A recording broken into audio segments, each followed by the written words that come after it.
Russia's Black Sea eyes went dark because of plywood. 3 FP-1 drones, nearly invisible to radar, opened a path while a swarm of decoys mimicked real attackers so convincingly that KA27PL helicopters chased ghosts for hours. In the next minutes, you'll see how a $100 million surveillance network was outmaneuvered by low-cost deception, a 2-kilometer radar blind spot, deliberate Podlet K-1 desynchronization, and a final 25-kilogram hit that crippled the ship's R381T arrays. This wasn't luck. It was engineered misdirection that turned a spy ship into a floating blindfold. Before we move on, please take a moment to subscribe to the channel and like the video. Why did 3 plywood FP-1s move at 180 kilometers per hour straight through Russian-monitored waters? And no one saw them, because they were built to melt into the noise. Not silence, noise. The approaches to Novorossiysk sit under layered eyes. Coastal Podlet K-1 sets spinning a constant watch, patrol boats running intersecting tracks, and KA27PL helicopters ready to drop to wavetop height and hunt anything fast and obvious. That screen works against metal, engines, and careless operators. It struggles when the target barely exists on radar and refuses to shout on the air. Traditional drones make themselves known. Aluminum frames throw clean returns. Exposed wiring and poorly shielded electronics spit tiny emissions that cue direction finders. Even the hull shape can glint when a radar beam skims in low. An FP-1 could not afford any of that. At sea level, exposure time is short, and 1 ping is enough to set a bearing. The design brief turned brutal. Cut reflections, kill leaks, and live inside the clutter where operators hesitate to shoot. So the FP-1 became a study in subtraction. A plywood frame replaced metal, bonded with composites and adhesive instead of obvious bolts. Any necessary fasteners stayed recessed and small. The profile sat low, barely rising above the swell when planing. Antennas hugged the skin. The intake and exhaust broke up in irregular shapes to avoid neat edges. Even the paint mattered, matte and dull to blunt specular spikes. Pack it light, keep the wiring short, shield the boards, and you move the radar cross-section toward the noise floor where a seabird lives. Radar physics, plain terms. A radar sends out energy, gets a tiny fraction back, and decides if that echo is worth caring about. Radar cross-section is how big you look to that beam, not how big you are in real life. Podlet K-1 watches in lower bands suited to seeing low and slow targets near the shore, sweeping at a fixed rotation rate to build a picture out to the horizon. Those longer wavelengths love big metal and steady shapes. They hate wood, dull curves, and irregular edges. Wood doesn't conduct, so the energy doesn't bounce back clean. It soaks, scatters, and leaves the set with a faint, messy return.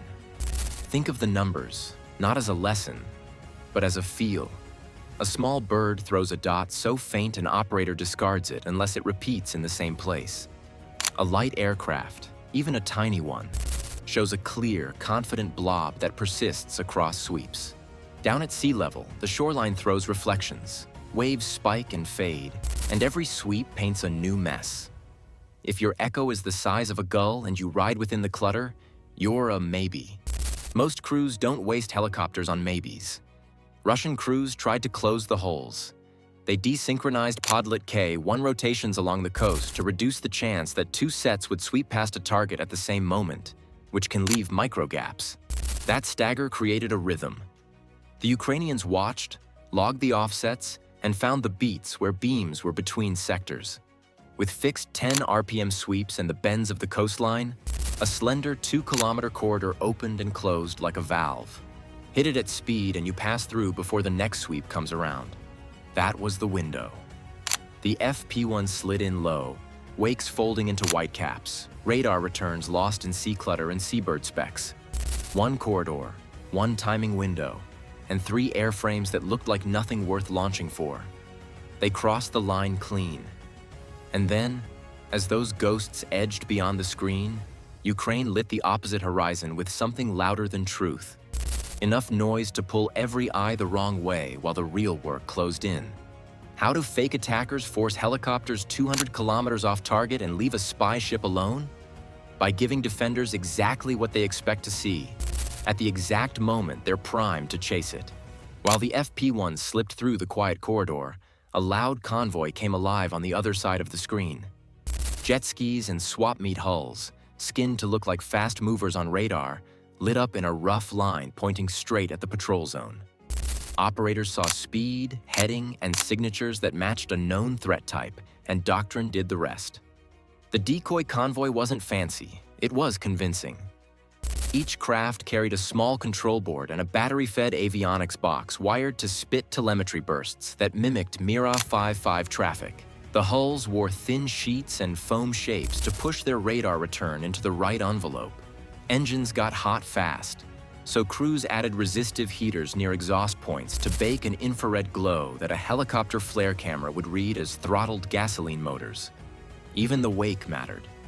Jet skis run jittery, so riders kept a sawtooth throttle rhythm, laying down broken V-wakes that matched the profile operators had learned to trust. Russian units followed their playbook. Visible, fast, and loud takes priority because it kills first if you guess wrong. The KA27PL spun up and went feet wet, while shore stations pushed bearings and speed gates over voice. The decoys answered with short, dirty bursts of radio that sounded like network link keep-alives, just long enough to feel real and short enough to dodge easy triangulation. For crews in the bay, everything about it looked like an attack opening. Electronic warfare didn't sit still. Russian R-330ZH to cells reached out and warped the sky, walking GPS fixes a few hundred meters, then more, trying to drift contacts into predictable funnels where patrol boats could intercept. The Ukrainians expected that. Navigation fell back to Mark 1 eyeballs, shoreline angles, and inertial backups. Decoy skippers ran timing legs between known ranges, counted seconds, and corrected headings by hand. The FP-1s used tight IMUS and short peeks at stars through a sliver of cloud when the horizon cleared, then went radio silent again. Edges cut both ways. One FP-1's GPS receiver took a hit from a bad capacitor, the kind of cheap part that saves weight until it doesn't. The module browned out, rebooted twice, then died. The drone drifted on inertial nav alone, error stacking with every minute. It kept speed but wandered off the designed arc and never checked back in. Loss acknowledged, plan unchanged. The other airframes held course. Weather helped, and not by accident. A morning temperature inversion hung over the water, a common September trick in the Black Sea. Warm air sat on top of cooler surface air and bent radar beams upward. Contacts plotted at 50 meters looked like they were at 80, and some at 80 looked lower. Patrol operators saw ghosts rise and dip where the math said they should be steady. Helicopter crews chased rails that moved wrong, because the air bent the path and the plot lied by just enough to waste time. The decoys did their part. KA27PL bounded from splash to splash, burned cycles over the false swarm, and called for boats to box the lane. That pulled the net away from the real path. The spy ship's R381T network thinned as antennas retasked to support the chase, leaving fewer ears watching the quiet approach. Then the hit landed. A 25-kilogram warhead slammed, snapped a mast, and killed the arrays. Displays blinked to gray. Voice nets crackled without feeds. Weeks of stored routes, patterns, and live intercept vanished in one punch, and the ship sailed blind. The lesson isn't just clever drones. It's doctrine hacked by cost, timing, and weather. And the next move is already learning from that. Cheap tricks beat expensive habits. Low-cost deception, timed to a rotating scan and helped by a morning inversion, flipped a $100 million surveillance web into a blindfold. Not by brute force, but by feeding it believable noise and slipping the real punch through the quiet lane. That trade-off, cost against attention, won't fade. So ask this: if plywood and jet skis can blind a spy ship, what happens when swarms iterate faster than radars rotate? When updates arrive mid-flight and decoys rewrite their signatures on the run, don't look for louder strikes. Watch for smarter ones, smaller budgets, shorter loops, and fewer warnings before impact.